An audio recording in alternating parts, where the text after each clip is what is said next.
The Broncos were linked to a trade, someone coming to Denver. So we're going to talk about that, along with some really good Bo Nix news and whatnot. You're going to enjoy that segment, so make sure you stick around for it. But I just want to say thank you so much to everyone who has subscribed recently. We crossed 27,000 subscribers overnight. It's incredible to see the growth of this channel. We're not slowing down, though. We're trying to get to 30,000 subscribers before the end of the season, so hop aboard if you have not already. But I'll just give us some shout-outs here to some recent subscribers who got us across that 27K mark. Clay, Sal, Michael, Sam, Nick, Adam, Justin, Gabe Sherman, love the profile picture, Gabe, Keith, and Andrew. Thank you all so much for hopping aboard. And now let's get into the latest on your favorite team.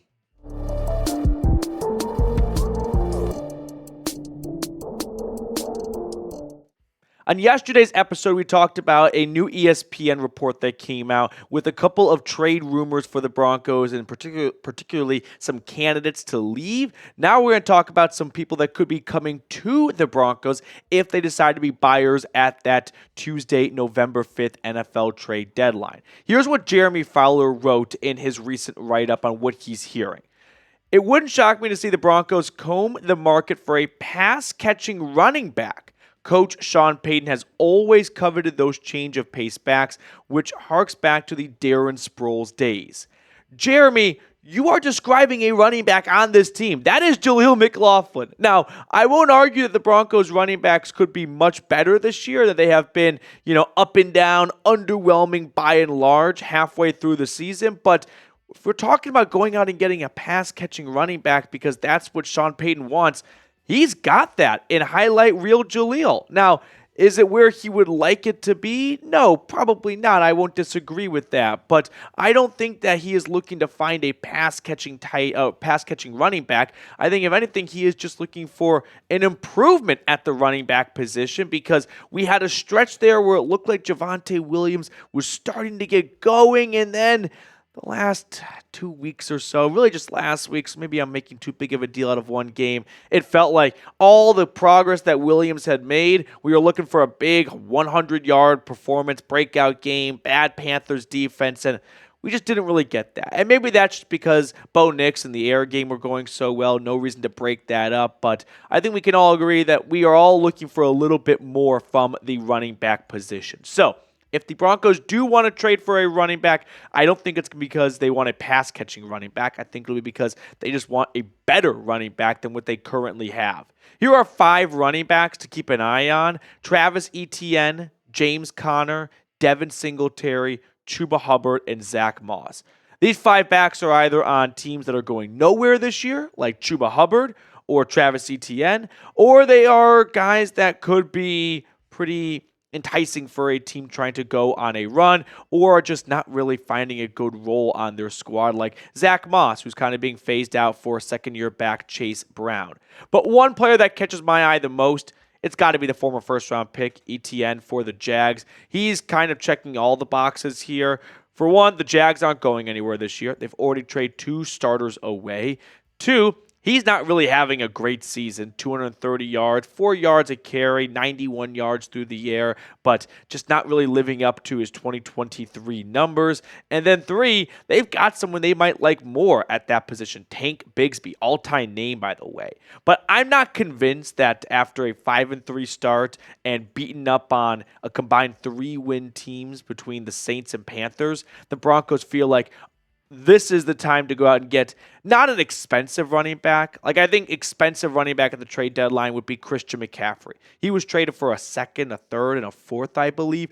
Etienne's not going for that, but he's not going to be wildly far off from it. Like, he's not going to go for a 6th or a 7th round draft pick. The Jags are going to want a little bit more. So somewhere in between those 2 price ranges, I don't think Etienne joining this offense is going to be the thing that pushes the Broncos over the top from being a fringe, wild card, competitive team to, hey, this is a squad that can really go the distance in terms of winning the AFC West and winning multiple playoff games. I know that's not maybe what you want to hear, and that's kind of a Debbie Downer take, but I think it's just a combination of the Broncos are still, I wouldn't say work in progress, but they're getting better and better by the week, but they're not close to being a finished product this year. And 2, I just don't think Etienne is all that great of a player where he could really raise the tides for the Broncos offense. So, would you trade for a running back if you were the Broncos? Give me a yes or give me a no down below in the comment section. For me, I would pass on trading for a running back. I just don't feel like they are a running back away from really putting together an incredible run. If this was Bo Nix's like second or third year, that's a whole different conversation. But he's still a rookie. There's still going to be some growing pains and whatnot, and I don't feel like they should be giving up future draft capital for a season where I don't believe I wouldn't say the goal, that's too harsh, but I don't think any of the thought around the room right here is, hey, that's a squad that can really go to the AFC Championship game. I know, kind of a Debbie Downer take. I get that, but my job is to kind of keep you guys grounded at times and let you have all the fun, and meanwhile, I'll kind of come in and kind of bring us down to earth when we need to. Now, one running back, if I did have to trade for one, that would catch my eye would be Chuba Hubbard. Not because he's on my fantasy team, but because he's been awesome this year. 593 yards, averaging 5 yards a pop. Credit to that Denver defense. They really bottled him up. Last year, though, he came in off the bench for Miles Sanders after he got benched because he sucks. And he got 902 yards and 5 touchdowns and a Panthers offense that really didn't have anything going for them. I mean, defenses knew that they weren't going to get beat by Bryce Young through the air, so their only option was Chuba Hubbard. And despite, facing a lot of big, heavy stacked boxes, he still put up some pretty good numbers. So if Denver did want to add a running back, I think it would be because they want to just bring in a new starting running back, not bring in a niche, little role-playing running back. And Hubbard for the Panthers would be a pretty good deal, right? I don't think Carolina thinks he's their long-term play. They drafted Jonathan Brooks, so this could kind of clear the runway for Brooks to get on the field a bit more, and they can get a pick for a player who's probably not coming back next year, but still a quality player. So really like a Michael Scott win-win-win. Jonathan Brooks gets on the field, the Broncos get a new starting running back potentially, and the Panthers, well, it's not much. They get a draft pick, and they could use every single pick right now because Lord knows they need all the help they can get in the draft. Now, we're going to talk about Bo Nix next up on the show, so stick around for that. But a quick shout-out to our sponsor today, Game Time. Game Time has a new feature called Game Time Picks that makes getting tickets to see your favorite teams play live even easier. Game Time Picks filters out the fluff to show you only incredible deals on great seats so you don't have to waste time searching through thousands of tickets. One thing I love about Game Time is they offer the Game Time guarantee. If you find tickets in the same section and row for less, Game Time will credit you 110% of the difference. So take the guesswork out of buying tickets with Game Time.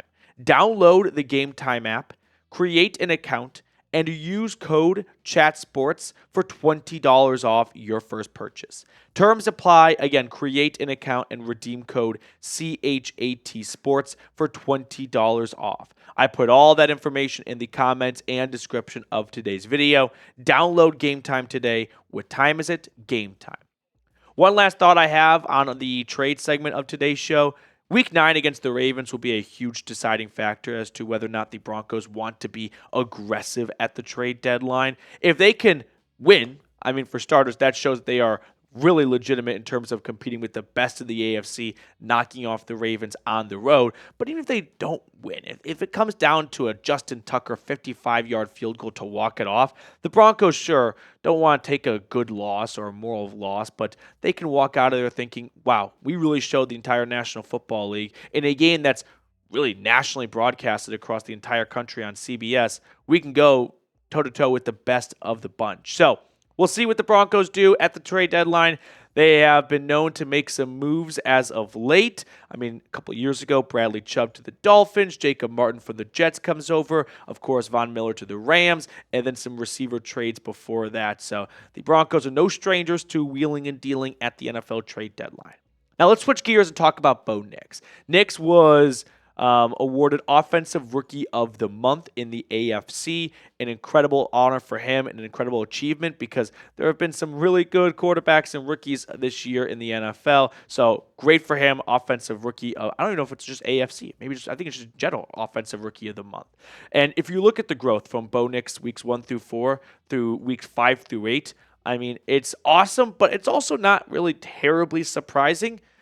Newsflash, rookie quarterback gets better as the season goes along. Like, that's not terribly out of the box or out of the ordinary. There's always growing pains for rookie quarterbacks early on, and the good ones figure it out. And Bo Nix is showing that right now. Overall, I am very encouraged by what I saw, especially from Nix this past Sunday against the Panthers.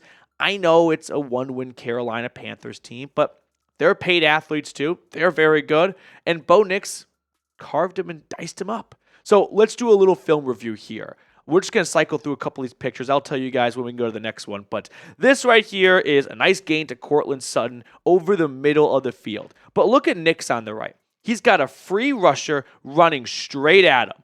A lot of rookie quarterbacks, and rightfully so, would probably panic here. Maybe take a sack, maybe not get the right kind of accuracy or zip on the pass because of the pressure. No, Nix stays in the pocket, stands and delivers a perfect pass to a Courtland Sutton who's not even wide open. I mean, he's got a corner hip to hip with him and a safety that's going to come crashing down on Sutton. But despite that and despite the pressure, Nix delivers. All right, let's move along in the game. This is a relatively simple play. Look at the tight end, Adam Trautman. He's wide open. So what's so special about this, right? Good for him. He hits a wide open receiver. It's not just that. It's where the ball is placed, okay? Look at where Trautman catches this football and how it opens up a ton of yards after the catch potential. A lot of rookie quarterbacks in this stage, I mean, they may not put this ball right on the money, and that would limit the yak ability. Kurt Benkert, the backup quarterback for the Packers and the Falcons, he did an incredible film review on all of this right here, so go check that out if you want more of this stuff. But we can move along to later on in this drive, I think it is, and Nix is going to find Nate Atkins for a touchdown. But I want you guys to look at just the arm angle. And I know we're getting deep in the quarterback film review here, but look at where Nix's body is. Guys, this is not easy to do. I mean, this requires a lot of just pure arm strength where your feet aren't set. You're kind of not throwing across your body, but you're not throwing on platform. And it's not like Atkins is wide open. Instead, this is just pure upper body, just arm talent. And Nix with a howitzer gets this on the money in a tight window because he's got two defenders here. He's got the guy in white, and then there's the huge white line all the way at the end of the field. This is not a huge window, but Nix puts this in a spot where Atkins can get to it, and he does it from an awkward arm angle, really showcasing a lot of the arm talent that was questioned coming out of Oregon. But we've seen the arm talent. How about what he's doing in between the ears? This play right here, pre-snap, looks kind of similar. I mean, it looks kind of simple, man-to-man. And Bo Nix in this play here is going to try to go to Marvin Mims for maybe a little wide receiver bubble screen, right? But what we notice is right as the ball is snapped, remember that corner that was lined up over Marvin Mims in the slot?